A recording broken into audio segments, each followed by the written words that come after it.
somebody come and say, oh, I'll sell you a bag of onions that you know cost $50. I said, give me $10. Do not take them, Fabian. The Caribbean has suffered from slavery. Still suffering from slavery. A farmer lost his animals. It's a cow. And I don't know what gets it, but as soon as he lost the animal, he went straight to the abattoir.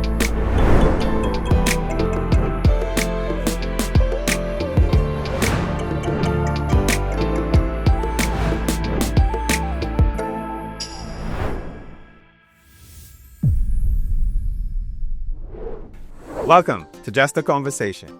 Today, we're stepping into the fields, literally and figuratively, to talk about one of the biggest threats facing Barbados' farmers, crop and livestock theft.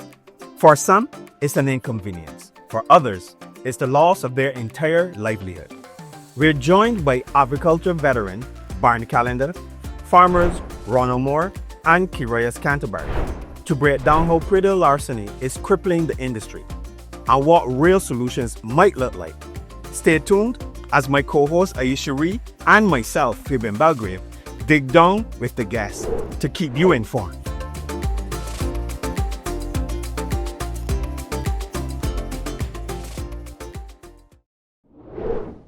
So Aisha, I know you're passionate about this subject as well.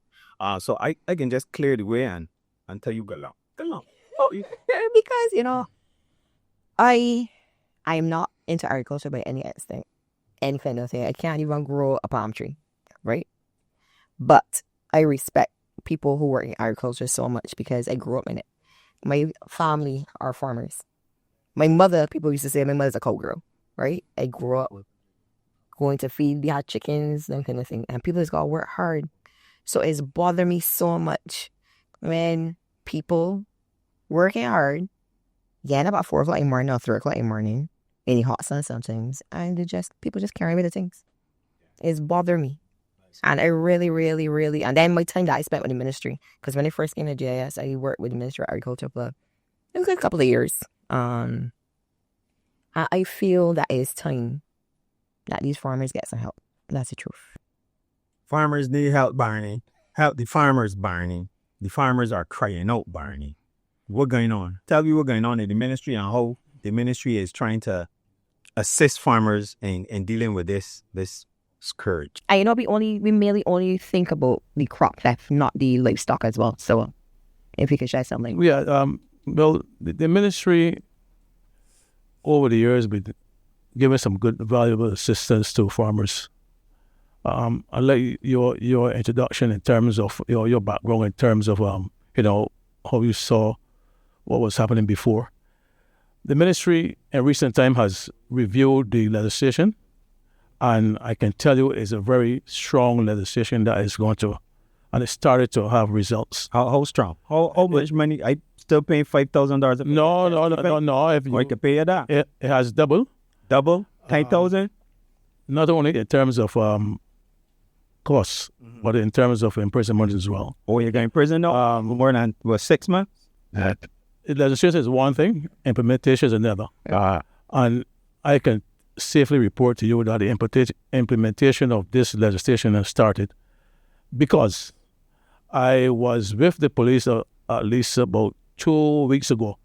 We were actually in 6 rows checking on those vendors who've been selling to the public, making sure that the crops that they bought or selling to the public were legitimately acquired. Okay. It's good that they are getting a gist of the legislation, as most of them had the necessary receipts to justify that they have purchased these goods legitimately. But I can tell you that if the police is not, because some people can manufacture receipts, And that's true. if the police is not convinced that these receipts are genuine, the legislation points to that they can do further investigation. Okay. They can ask the vendor to accompany them to John Paul that you said that you bought these things from, and we will go there. The police will go there and see if John Paul exists, if he has land or whatever. So the receipt is very good, but if the police is not convinced or the authority is not convinced that receipt is genuine, there can be further investigation. So the police and the ministry is actively getting involved and making sure that this legislation is active and being implemented. Okay, that sounds like a good start. It's a good step for sure. start. So the legislation has been passed. Yes, the legislation has been passed. As I said, it's being implemented. In the South, I say we because the Ministry of Agriculture is involved as well. Started the whole process of going around to the various vendors and making sure that what they should be doing in terms of purchasing, but vegetables or crops, and having the necessary receipt to prove that they have purchased these stuff. Awesome. So it's very important, but the ministry and the police can't do it alone. This is a Right. national problem, if you can see it, and it's very important that everyone gets involved in trying to get rid of this scourge within our society. We are asking supermarkets, those persons who are purchasing from the various vendors, to make sure that these things are put in place, that they have legitimate reason to be selling. Don't accept anybody just coming to you and say, look, I got 50 pounds of cucumbers, will you buy it from me? Okay. We want to get rid of that. Yes, Right. for sure. People just walking off the street and just going to particular establishments and getting these things sold. So, as I said earlier, everybody must be involved. Awesome. Not only the police, the legislation, but the whole society, the whole community must be involved in it, because it's going to affect all of us if we don't try to get rid of this whole, I would say, bad behavior by our citizens. Because I'm quite sure that at some point in time, and I'm sure that most of us at some point in time may have consumed products that is not fit for consumption. Most of the time, farmers would have sprayed crops and waiting for that interval to elapse. And the smart guy will want to harvest those things before you. Right. And I'm quite sure that they would have sold those things to the supermarkets, to the shops. And me and you would have at some point consumed vegetables or crops that would have contaminated. So it's very important that everybody get involved, because it can make you sick. You might not feel the effects today or tomorrow, but All right. down the road, it can have an effect upon you. Okay. So before I go over to Keriah, so this legislation goes beyond no trespassing, because before the ministry was, you could only get really charged with trespassing. So it goes beyond trespassing. Beyond that. Okay, thank you very much. Right. So, farmer lady, how are you over there? You're the only lady in the house. I am good. You good? What? Could you introduce yourself? My name is Keriah Scantlebury. I am a fourth generation farmer.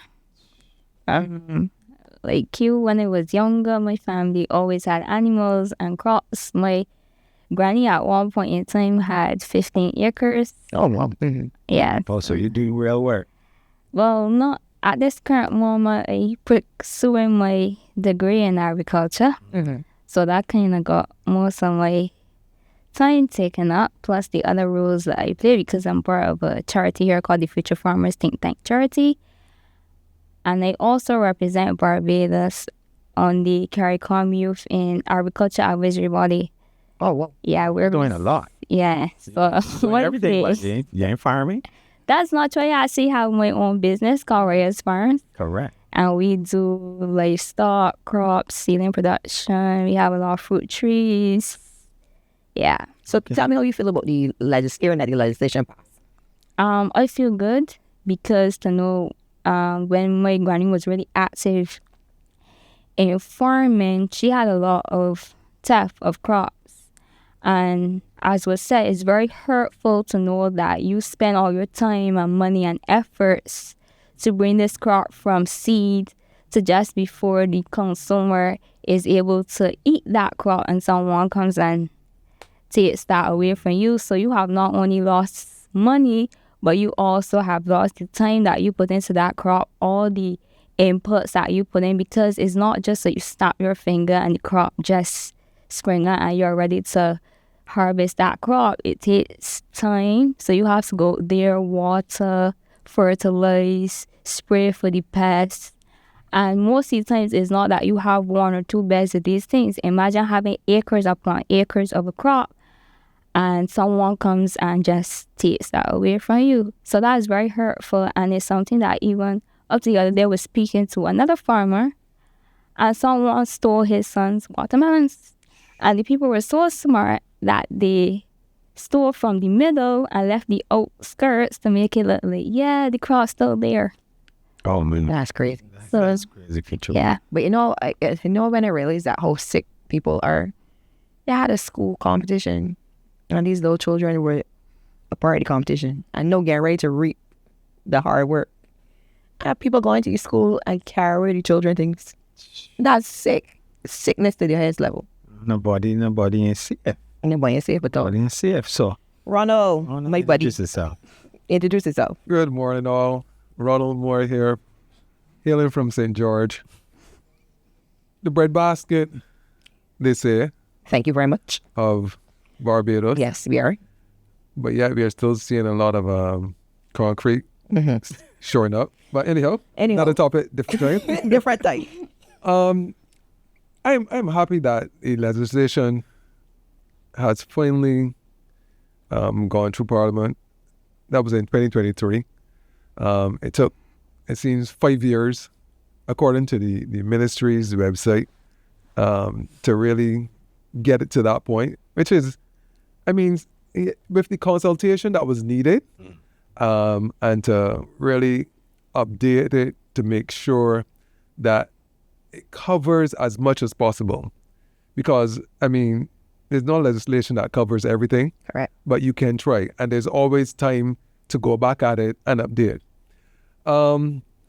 So what we have identified so far is that we basically have a social problem. Mm-hmm. And from this social problem, we then have a health problem. And that does not speak well for any country, especially a small, I'm saying country, but Barbados is like a community. Correct. Because we are so small. We are basically a community. It doesn't speak well for our community. And we're trying, yes, the legislation will target what we would say the end result, the actual theft. But at the same time, we still have to work at the root of the problem. If not, we will always be dealing with the back end. Right. And that will continue forever. Until we really, target the root, we will always find ourselves in these conversations and going over and over again. So break down the root for me, or your opinion what the root is. Well, as I said, it's a social problem. What are we teaching our young people? What values are we sharing in school? Now, we can't even talk about church anymore because we stopped them from going to church and being baptized or Christian a long time ago. Because these things have trickle effects. You think you're stopping one area because socially you think it's not necessary anymore. But that branches off into so many things. If people don't have respect for God, who most people have respect for some kind of deity, Right. they're not going to have respect for the fellow human being. People things. And that is even further down. Right.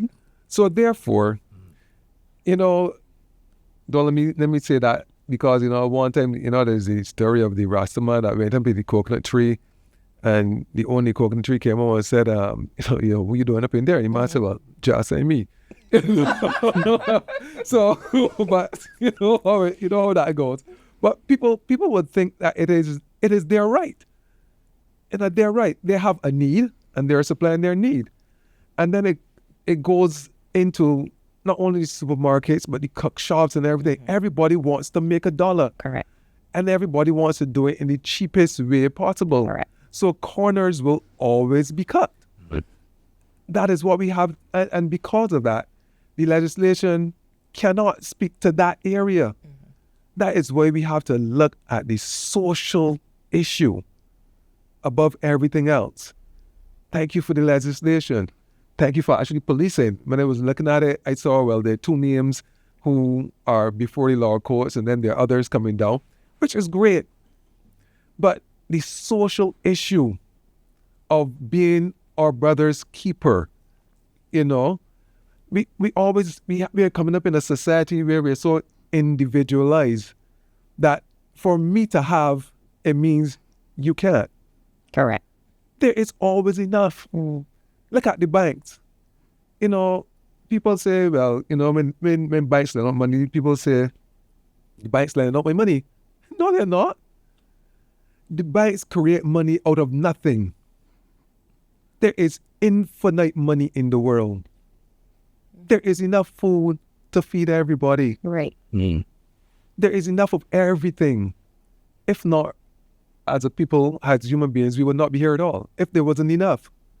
But we have to deal with the mentality of people to understand that you can have and I can have, but you don't have to take it away from me. Correct. So in other words, if somebody come and want to sell you a bag of onions that cost $50, I said, give me $10, do not take them, Fabian. Do not take them. One of the things that we have to really come to grips with is the respect for the farmer. Correct. And the importance of farming.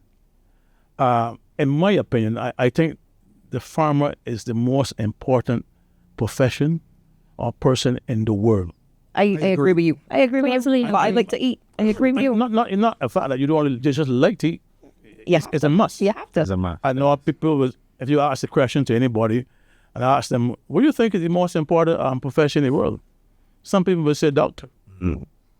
But there are people in this country who have not been to the doctor in a good few years, That's the point. And that's the point again. And is still in good health. Right. But there's no one can tell you, unless you're Bobby Sands, that who have fasted for over 60 years, that you have not Excellent. eat anything for the last couple hours. So we have to respect farming and respect the person out there who's working very hard to produce. And it must be important for the country because it's a threat to food security. Exactly. You might say, well, if a guy goes out there and steal some crops, that those crops are still circulating within the community or within the area. But what it has done to the farmer, it has distracted him, discouraged him, and he eventually goes out of farming. Correct. So if you had 500 farmers and you have a situation where they're being discouraged, it's affect the amount of production that we're going to have over time for a particular country. And it's a threat to food security because we want to have people continue to produce. And I have known people over the years who have just done with it. Right. And me, in terms of crops, livestock is another thing that people are frustrated about. Yeah. Keeping livestock is a challenge. It's not like cucumbers that, well, if I steals 2 rows and I can get them back in the next 6 or 8 weeks. Right. It's not like that with animals. Mm-hmm. It takes months and sometimes years to get certain animals up to the point where you want to get a profit. So we want the society in Barbados to respect farmer and farming and the importance that it is to the country. The ordinary person is not going to go there and steal somebody's go to some other profession, but the sea farming as open is there, pass and just take and go. No, that's a guy's livelihood who is preparing for his family, who has to send out school his children, and those who live long enough. I'm sure many persons in this country were able to get education because their mother were raising pigs. It's true. Able to sell those things, to buy school books, clothes, whatever.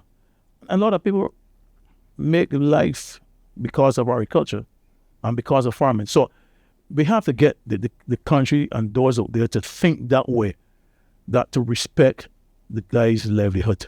It's true. Do you have any thoughts on it? Not only that, but also adding to what Barney said, that could be a deterrent for young people. I'm saying, yeah. Because sometimes people ask, why agriculture? You're a young lady, why you choose agriculture? Although it wasn't my first choice, but for me, it's about carrying on my family's legacy. Because I see what the potential and what my granny and my mother have done. And I see the beauty in it, because I like to the fact that I can sow a seed and I can see that seed come to fruition, then I can eat something from that. Because as you said, everyone has to eat. Yep. So, but on the point of young people, if we want young people to get into agriculture and people stealing all the time, that could be a deterrent, because young people like to know that when they put their efforts into something, that they can get something back out of it. Right. And if I'm doing this and someone is just going to come and take that from me, what is the sense of me doing it? So know that the legislation is in place. It should be a way to, like give young people an impetus or at least a glimpse of hope that, yes, I can get into this, because, yes, there is something in place to help me in the event that things go not the way that I want them to go. And one of the things, too, not cross, the ministry supposed to be leaders within the agriculture sector. Mm-hmm. We have put incentive in place to support this whole process of trying to get rid of pre larceny. We have a farm security incentive where we pay at least 50% on, I think most is $10,000 on any equipment, technology that you want to use to help assist you in securing your property. Whether it's lighting, whatever, cameras, sensors, drones. Well, drones, yeah, drones. That's a serious piece of it. It's a serious thing that is there in the incentive part as well. But we have taken initiative to put those things in place to encourage farmers to take hold of it, to protect your farm, because the ministry can only do so much. Mm-hmm. But the farmer itself must take it upon himself to assist the whole process. So there's incentives in place for farmers to come and be part of it. We at the ministry as well as assisting, free of cost, what we call electronic tagging of animals. This was very, very good and able to, a couple of months ago, solve a problem with some stealing of some sheep in Barbados. You could tell me about it? The whole process is that the animals were stolen, and there was information, and we were able to go with our sensors and able to detect that these animals were our animals that were stolen. Okay. So there's that technology is in place, mm-hmm. and that is available to the farming community free. Okay. So I just want to take the opportunity to ask, to encourage farmers, those with animals, milk animals, cows, sheep, goat, whatever the case may be, that they can get their animals electronically tagged. So what's that process like? How does a farmer access that particular tech? It's a very simple process. Just call the veterinary service of the ministry, and they will give you an appointment, and someone eventually will come and do that whole tagging. It can't be done by the ordinary person because it's a little technical. So we in the ministry will proceed and getting that done. And it helps the farmer because when these animals go to the abattoir to be slaughtered, if you stole that animal 8 months ago, and you would think everybody forget that had the tag in it, and you go to the abattoir and the butcher do the scan and see number 5742 comes up, and then he reads out this animal concern, Jackie, we know this animal, right? And then you find yourself in trouble. I'll tell you a joke. Some years ago, a farmer lost his animals.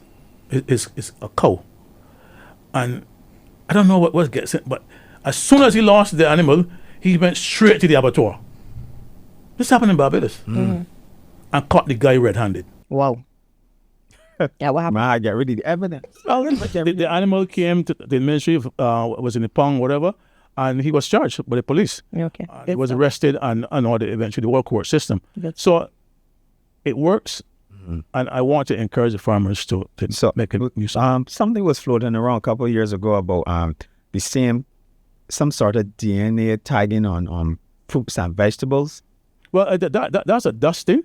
The kind of dust that you can your crops that are mature, you can dust them with the same DNA, some DNA, and after the person who will store them, you can go and identify.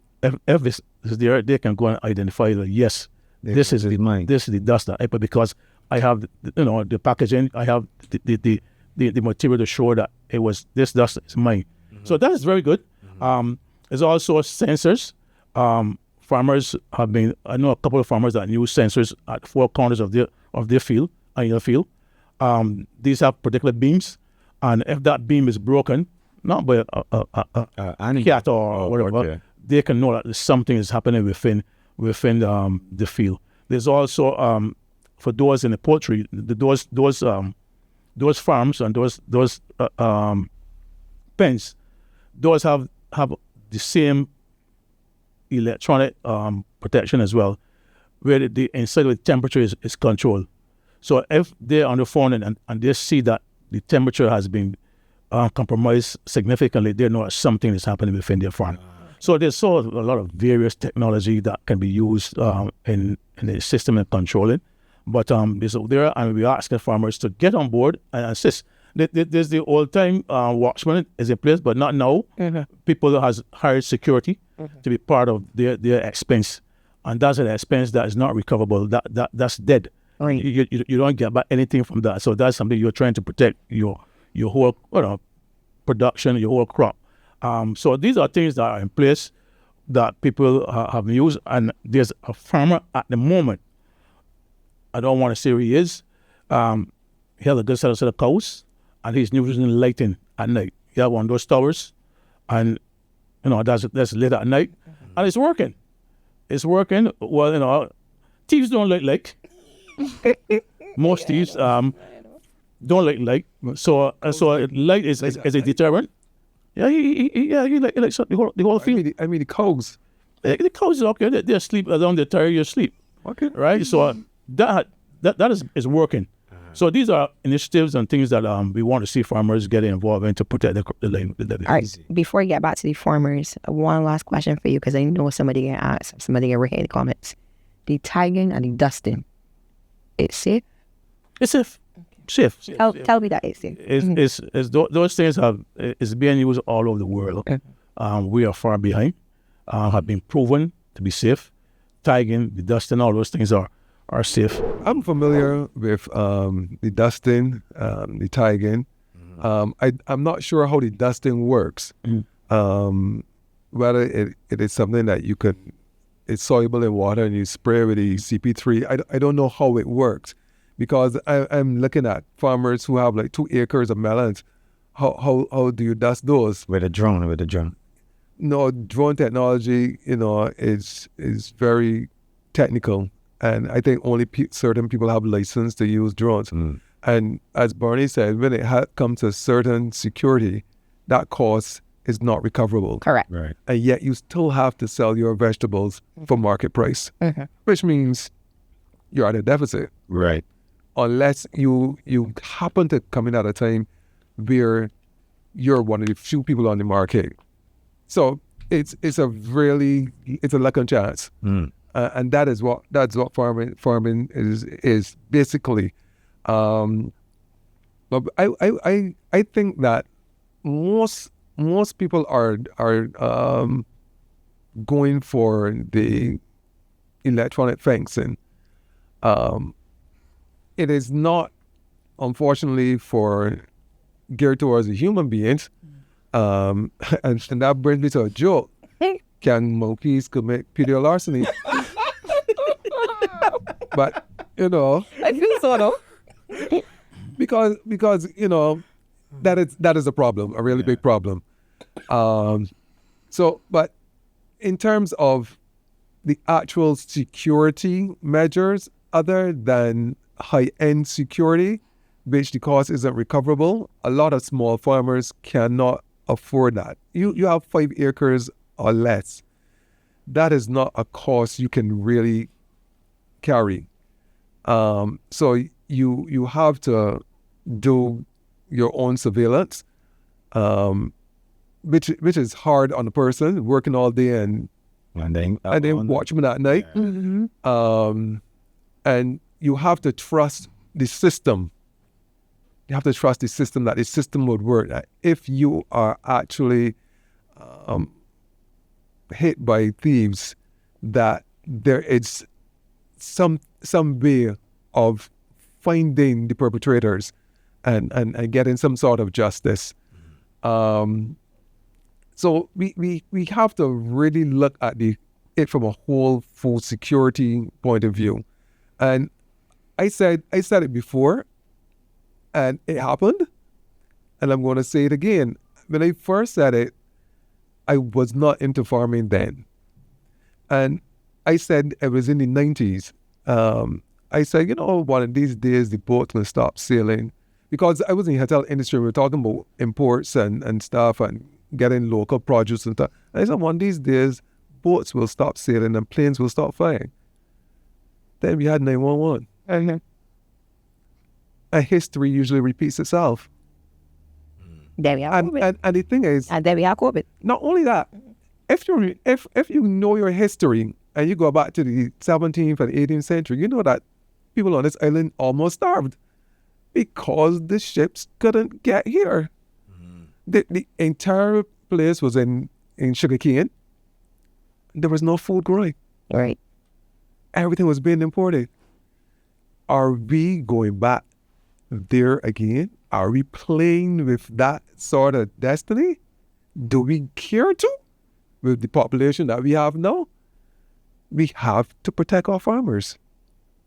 Yeah, people don't understand that the risk that pre-larceny can have to nation's supply. Yeah, and the thing is that there's a lot of people who are working within agriculture. And I'll tell you the story. There's a group of persons who are being employed at a particular farm. And this farm is being challenged on a regular basis with pre-larceny. And the owner of the farm has threatened that he's going to get out of it. And every time it happens, the workers at work are nervous. Very nervous, because They know if that's they don't know if that's the for them. So I don't have the figures. There's a lot of persons who are involved, employed within agriculture as a living, providing for their families. And if we not only in terms of food, but it is a source of employment. And if persons who have large plots of land decide, well, look, this is it for me, I'm going to put it in houses, we're going to have persons who are employed at that plantation or farm being unemployed at the point in time. So it's such a wide area, such a wide thing that we have to keep looking after the farming. Got to keep looking after the farmers. I mean, people over the years have been looking at farmers as a person who probably drop out of school and don't have no qualification. So, that's what my friend over here looked up, which you like farming. Yeah. So we cannot look at farming as that. It's critical for our survival. Yeah, exactly. Yeah, tell it. I just wanted to write on that point as well. In terms of the same security, the U.S. right now has shown the world that it needs to source outside of the U.S.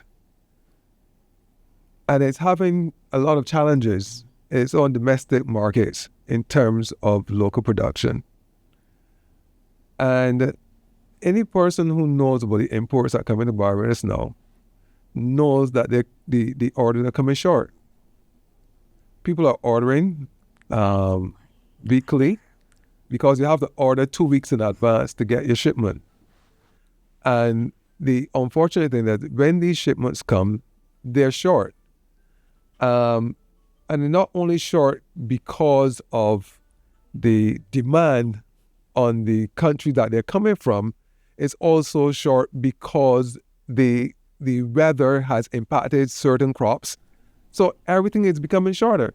Now we are going into the busiest time of the year where the demand goes up, sometimes triple. What is going to happen? People are complaining already. You can't get broccoli, you can't get certain lettuce, the carrots coming in, everything is coming shorter. The orders are coming shorter. So what is going to happen? And when you injure your local market to your local supply to the extent where the farmers are ready to give up and call it Wally, what will you think is going to happen? Because nobody's going to look at small nation Barbados and say, oh yeah, they should have some food too. No, It's true. everybody's going to protect their home drums, Right. and supply their home drums, and we will be eating cement. Yeah, you won't know. You won't know. So for you, you said that you were part of the agriculture curriculum youth group or something like that. Yeah. Can you tell me, are other islands facing the same threat like Barbados as well in terms of predial larceny? Yeah, well, a lot of the problems, before I joined the group, I would think that, Barbados, a lot of problems we face as youth, and even with predial larceny, it may be isolated. But from my 3 years sitting on the body, I have realized it's not only a Barbados thing, but it's a regional problem. So a lot of problems that we face here are not localized to Barbados, but it's all across the region. And as a region, we have to find ways to come together to solve these problems that we have. So as a body, we try to see how we can find ways to help youth across the region in agriculture, whether it comes to predial larceny, equipment that they may need, all the different things that we deem relevant and necessary for them to carry out their day-to-day activities. So what about the what Barney would have mentioned in terms of the security and stuff like that? You find even yourself or any of the young farmers, you think that they would be able to take advantage of that, or they would think farms too small, it don't make no sense, they can't afford the other half to put in? What's your thoughts on that?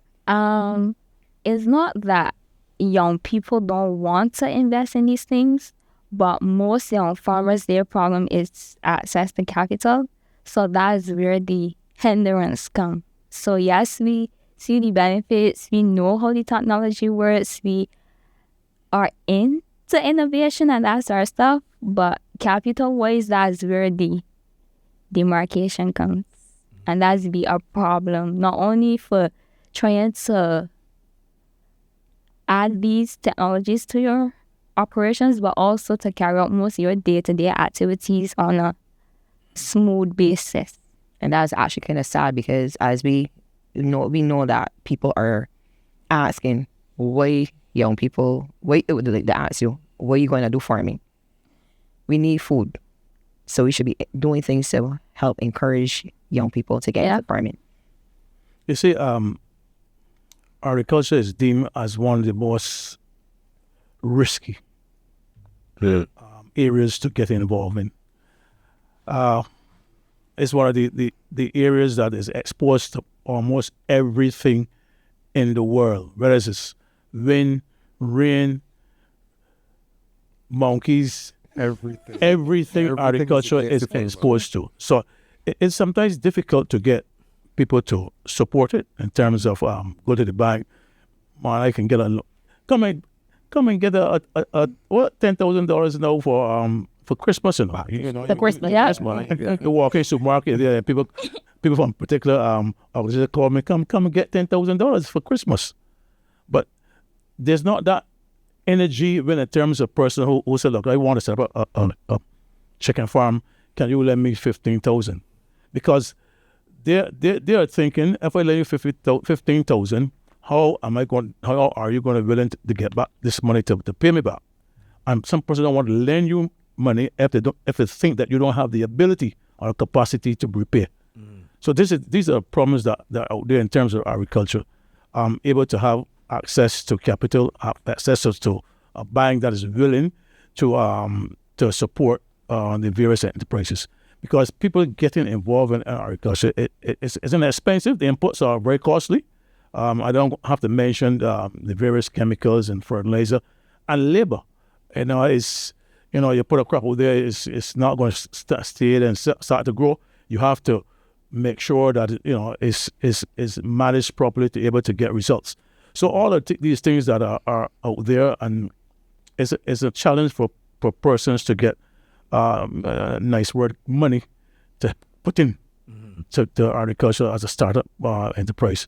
So these are all deterrents for agriculture to go forward. She mentioned, you asked the question in terms of the problem around the Caribbean. Jamaica been having this issue for a while, and we, as a ministry, had discussions with Jamaica how they dealt with it, and their methodology was pretty strong and pretty good. They have developed a force in terms of a dedicated force from the police and defense force that is dedicated to pretty larceny. They don't go and deal with nobody shooting. They don't go there and doing anything else. This is dedicated towards pretty larceny. So persons feel happy when they call the office and get someone to answer and respond, and they were able to bring the pretty larceny or get some control of it. It's not going to happen, get rid of it, but they get some control of it. And response time on that, it has improved a lot. So Jamaica has moved a step ahead and setting up a dedicated service, more or less. We in Barbados are getting close to that. We have identified some persons within the force that are going to be looking after this whole pretty lasting business. And we have been working with them, and we hope that we can get that whole unit or form a unit where we can have persons from the police force, maybe defense force, that can deal with the whole issue of pretty larceny. That would be great for sure. I have a question to all three of you guys. You find that farmers are too, because it's going on, the pretty larceny is been going on for years and years and years, and everybody getting fed up with it. You find that we get the true reports or of when people steal crops. No, it is that's an extension of what I just said in terms of over the years what's been happening. Right.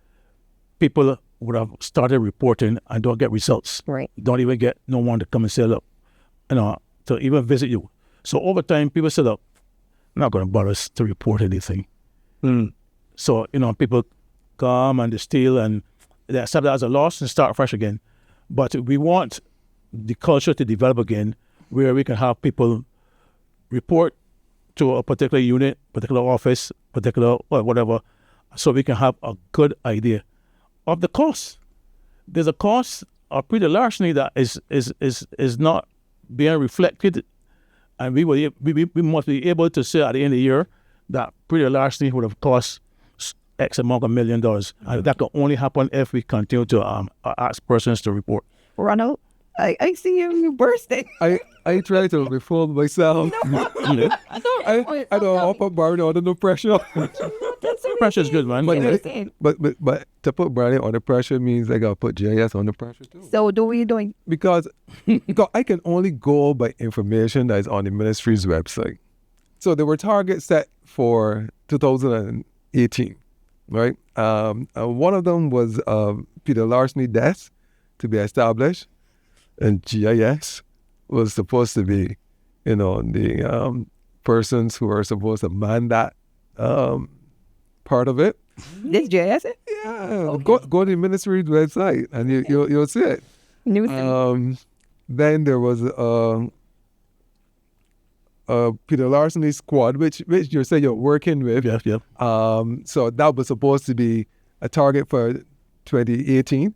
It had a 2 to 5 year span to really get it organized. So we're into the 5 year part now. So we're hoping that can really, come to the fore. So a lot of what we are saying here, yes, the ministry has looked at it. It's on paper. to some extent, and there's actual parts that are actually going on. And you know what? The interesting things, it spoke about a 12% reduction in major crops being grown in 2022 over 2021. I don't even know. Now we are in 2025, so that percentage now could probably be greater, which does not speak well for us at all.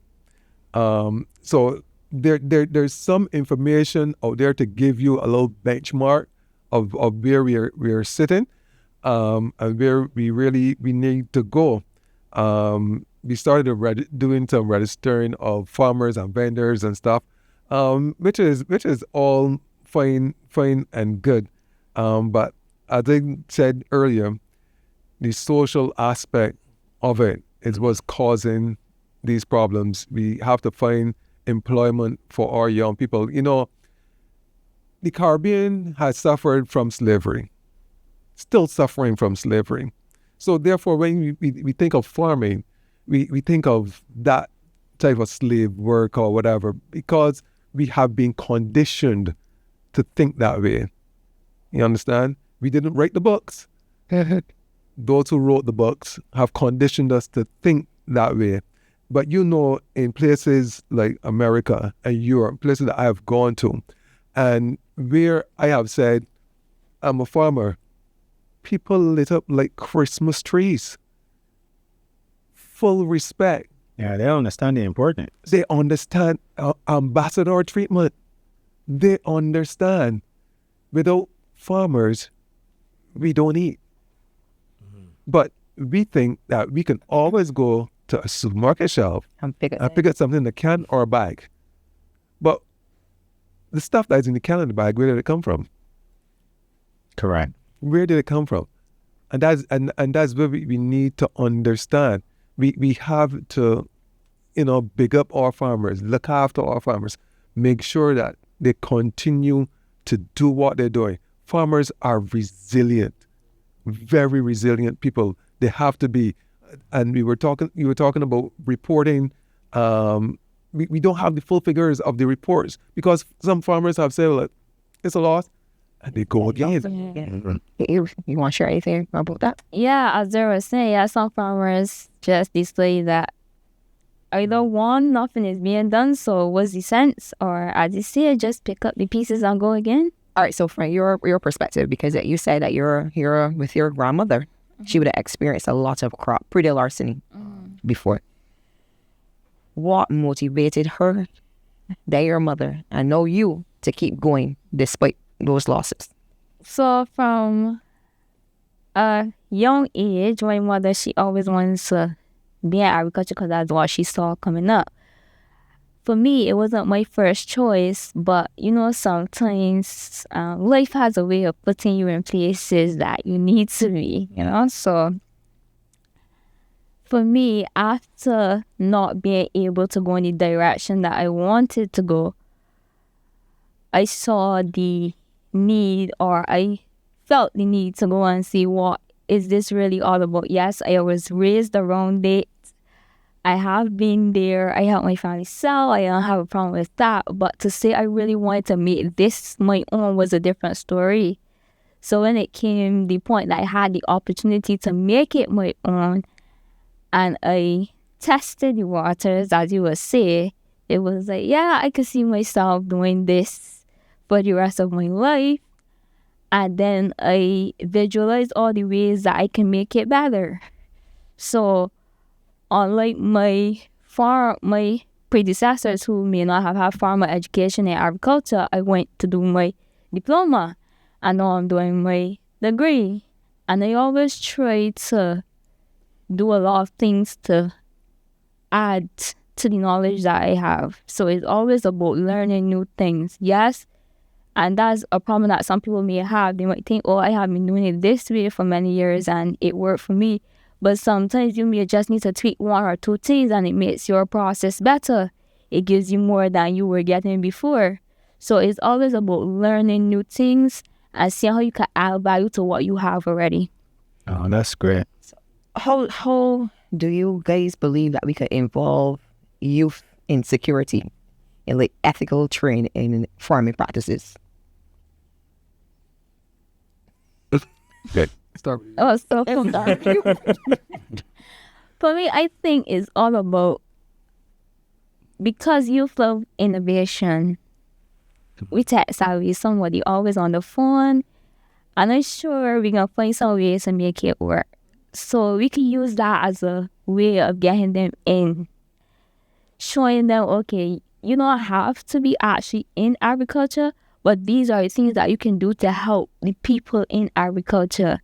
You could probably, there are already systems out there. How can you help the older farmer or someone who may not be as tech savvy to implement these things on their farms? Can it be a case where you help them store the data? Can you show them how to operate the cameras or provide some service? Because, for example, the young gentleman who was the youth farmer for the year for Caribbean Week of Agriculture, he's from Antigua, and he provides drone services to these farmers in Antigua. So he does spraying for them, he does applications of fertilizer for them. He's young, he provides that service. He not only does it for himself, but for other people who may not have the ability to use the drone.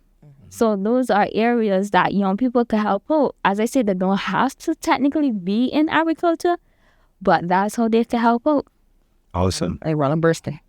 No, not really. You know, Yeah. I see where she's coming from, and I totally agree.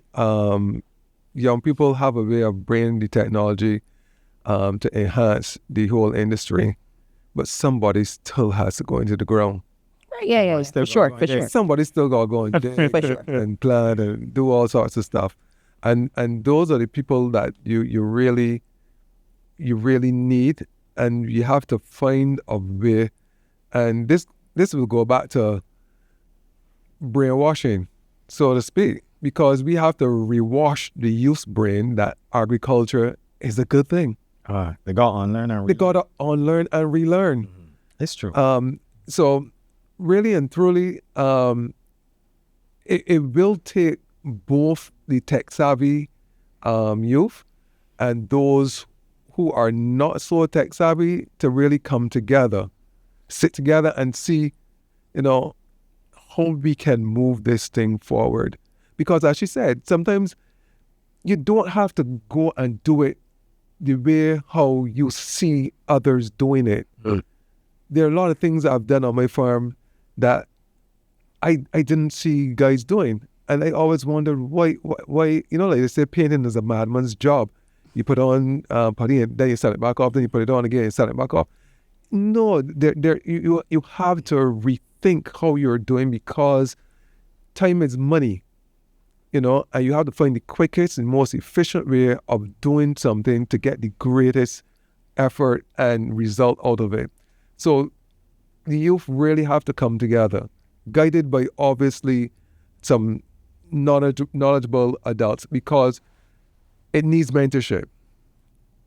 There's no way we can move it to the next level and move it over for the next 50 to 100 years without mentorship. Mentorship has to be in place. I have a different view Sure. of most things now. I think it's like phases. I think the youth that is around today, they are getting involved in agriculture. They're not seeing agriculture as this fork and hoe mentality anymore. We at the ministry, we had some courses going on a couple of months ago, especially in poultry. If you see those rooms packed with young people, That's good to hear. there were no old persons there. There were all young people coming and getting involved and want to get involved in agriculture. So I years ago, maybe you could say that youth was running from agriculture, but not now, because they had experiences with COVID, and most of them are intelligent and seeing what's happening, and almost everything in agriculture will have an element of technology and innovation. and poultry, this whole technology system with poultry. Crops, we have vertical farming going on, having crops growing in controlled conditions and environment. All these things are savvy for the young people, and the young people are getting involved in it, not only because of technology, but it's a source of money. Life is pushing people now to a point where you have to get money. Right. To support their needs, and everybody wants to have a house and car, and they figure, well, like anything else, one job is not sufficient. And there's a lot of persons out there getting involved in poultry, raising broilers and layers and selling, and getting involved in and all the necessary technologies. So the new generation is getting involved in agriculture because it is clear out there, and we need them because like anything else, before agriculture was, I don't want to say old people thing, but there's a lot of old farmers that were pushing and carrying the load along. Now we need to replace them, and the technology that is available, we need to get people to introduce them to the technology or assist them and provide services for them. These are things that young people can do. I can provide a drone service. I can provide a sensor service where I can come and set up a sensors around your farm for you and monitor it on my phone for you. Right. I can call you, and these things are there that young people can get involved in and provide a service for farmers who we figure out, they're laggards, they don't want to get involved in any technology. It can't be bothered. So technology is getting, I shouldn't say that getting involved in agriculture. It's already there. It's there. Everything from planting to harvesting, from everything in agriculture is important. Testing the labs, lab work, all of these things, new technologies, how to grow things under conditions without soil. You can grow things now without. All of these things are available in agriculture, and as long as the young people are exposed to it, they're going to get to it because it can provide an avenue for them to feel good and explore and use their phone and get things done, and it provides a source of income. So agriculture or youth is moving towards each other. Youth is going towards agriculture coming to them. So the world in the next couple of years, is the whole agriculture environment and everything is going to be real technology savvy, and that's going to be good for us because we will get more people involved, more people become aware of what is important, and that's what we need as a country because we cannot live without agriculture. Can you just give me your final thoughts about the policy changes that you would like to see or some solutions? Just give me your final words. Solution? I guess we have about 4 hours, but I just want to wrap up by saying I asked the Barbadians to support the farmers, not necessarily in terms of buying the crops from them, but helping the country as a whole to get rid of this scourge that is threatening food security in Barbados. And it's very important that we have everybody on board, the ministry, the police, the supermarkets, the vendors, everyone to be a part of the whole system to get rid of this pretty lasting because it's not going to be good for us going in the future. Good point. I'm going to take a different angle. Of course you will. You may not be farming, right? But as the saying goes, today is me, tomorrow going to be you. And you would like if I would say something. Just remember that. wise words. Yep. For me, it's about having respect for the farmers. Respect is paramount because if you can't respect somebody, there's no way that you're going to look out for you because they really don't care what you're doing. But without respect for the farmers, as you know, we all got to eat. That's the bottom line. And without the farmers, we can't eat. But that's crazy. But, I would like to say, thank you guys for coming out and sharing your opinions. And I know the ministry is doing so much for farmers and young farmers, and farming is a noble establishment. Man. It is. It is. It is the first.